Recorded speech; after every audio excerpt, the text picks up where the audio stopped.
Um, I thought we showed glimpses, as usual, of being able to execute a game plan and play really, really hard within that game plan. And, just the same kind of moral of the story is that glimpses are not going to be enough for this year's team. And it's going to take the perfect storm and us putting together a 40-minute game, which again, we did not do tonight. But, the glimpses are encouraging, and the moments where we show that we can play high-level basketball, and we just got to keep continuing to try to build off of that. I thought Samaya just played her absolute butt off tonight. I was really, really proud of her effort. Had some other kids that played extremely hard too, but it's going to take every single person, and it's going to take every single person for 40 minutes for us to have some success. So again, bright spots within the game per usual, and executed the game plan well at times, but not for obviously a long enough time and consistently enough throughout the 40 minutes. But, I think there's some things to build off in this game for sure. That's a really, really good team. But again, not beating anybody, allowing 88 points. That's not who we are, so. The glimpses, and it seemed at the beginning there was a lot of sharing the ball. Cam had 3 assists early, and then it seemed like it started to be one-on-one more. Mm-hmm. Is that where you saw the kind of breakdown? Yeah, it's just like when you go away from what's working, that's generally not a good thing. That's not high IQ basketball, and when something's working, you generally want to stick to that. But we did become more one-on-one, and this was probably the team that was the most physical with us in the Big 12. And we knew that going in. They play extremely hard. They got up in us. They were physical with us. We did not handle it well. This is a big, strong league. And even if we're not big and strong, we need to act like we're big and strong. And I don't think we handled their physicality well at all. Foul issues, though, seem to have fixed themselves this game more than, it kind of did it at ASU too. But, nobody got into foul trouble.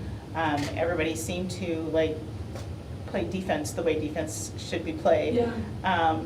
So you're talking about bright spots. I really feel like that's a huge bright spot, especially with, now T's back, but a shorter bench. Yeah. Anytime Samaya doesn't foul out, we're going to celebrate that. So that's probably why she's sitting up here today. Yes. I would stick with the positive. I would say we gave up 88 points, so we didn't have to foul because they just shot layups all night. But I think you could look at it both ways. We did a good job at times being more disciplined, not fouling, and then at times we just got beat off the bounce one-on-one and didn't even have the ability to foul. Like I said, it was just too inconsistent of a game for 40 minutes. Addie, except for the one moving screen, she seemed to have a positive impact. What did you see from her? Yeah, athleticism. She finished well today. She rolled to the basket hard. She set great screens except for the one, which I'll have to go back and watch it. I don't think that was her normal moving screen call. I think she's really made a conscious effort to be coachable from that standpoint. But, Addie just brings that balance, that athleticism. She brings that competitiveness. And, again, consistency. I don't know what I'm getting out of her yet when I put her in, so I just go with how she's flowing. And I thought she did a good job today. You had game high 25, 5 of 7 from deep. Just what was working? What were you seeing, as those were going in? They just kept going under stuff, so I just kept shooting it. But, I just trying to take what they give me and staying aggressive throughout the whole game. Yeah. For you, kind of piggybacking off of that, we've seen Lonnie's number of shots go up, her assists come down a little bit, but it feels like kind of the backcourt, Samaya is the more effective guard right now. Are there ways, or are those conversations that you guys are having or looking to kind of get her back into more of like a facilitating the offense and letting Samaya score? I don't think we want her shots to go up and her assists to go down. I think we want her right around where she's been majority of the season. People are trying to make her life difficult, and I would too. That's part of the game plan when you play us, which I think has definitely opened some things up for Samaya. It opened some things up for the other players on our team. But, we need her to be facilitating and scoring at an equal clip. And what we ask Lonnie to do is a lot. We ask her to defend the other team's best player, to be the most impactful offensively in almost every category. So we ask her to do a ton, but I think she does a good job finding that balance when she feels like she could be aggressive and when she feels like she needs to facilitate.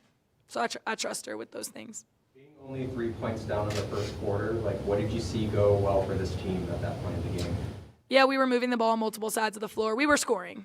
They still scored 21 in the first quarter, which we don't like, but I think we scored 18. And so when we score the ball, generally we have a little more bounce on the defensive end.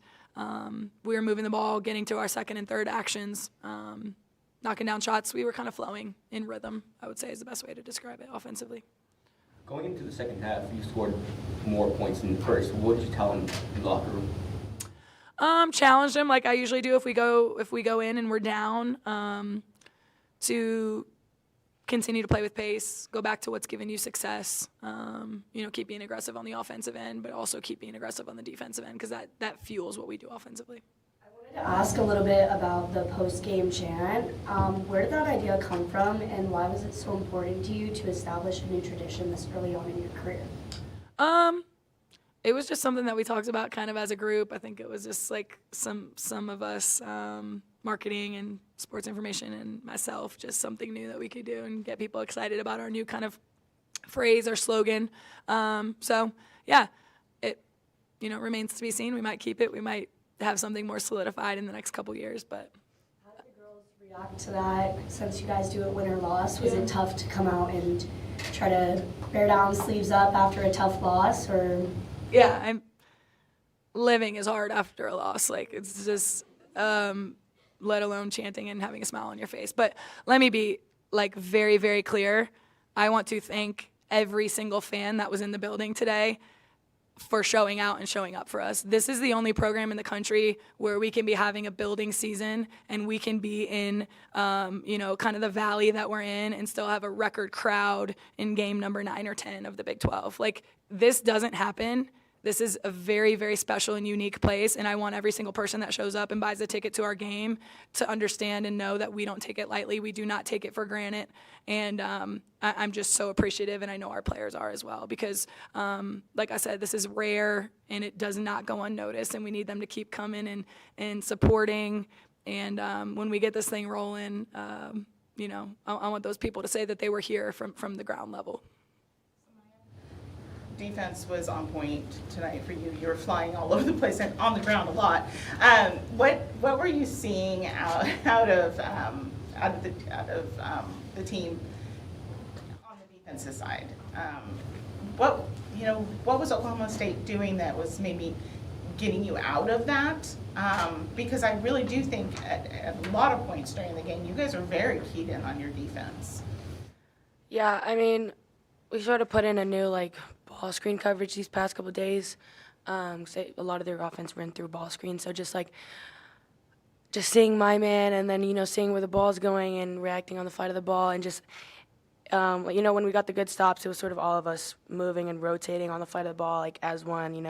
Everyone knows where they're going next, and then finishing with the box out. Those were our best possessions when we got good stops. So just trying to get more of those and staying focused on the game plan and what coverages we're in and things like that throughout the whole game. We didn't see T in the second half. Was that a injury-related thing or just personnel matchup decision? No, just personnel decisions that I'm making. At this point, choosing to play people based on certain things, and that's where I'm at. Sorry.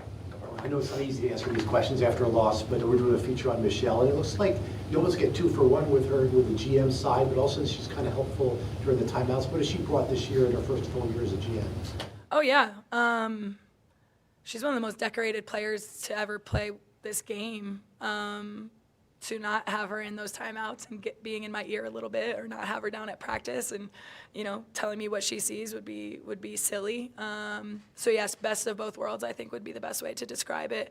Having her savvy business mind and maturity in that aspect with rev sharing and IL and all these things that we deal with on the other side of things, but then also to have her basketball mind. I mean, she's a 2-time SEC champ and a national champion and a pro and best high school player in the country. There's a lot of positives to having her out there, and she doesn't overstep. She's found that really beautiful balance. She knows she's not at practice every single day for the whole time. She knows she's not in every prep meeting, but just gives me that authentic feedback, what she sees and what her thoughts are, and then I take it or leave it, just like I do with every other thought from my assistants.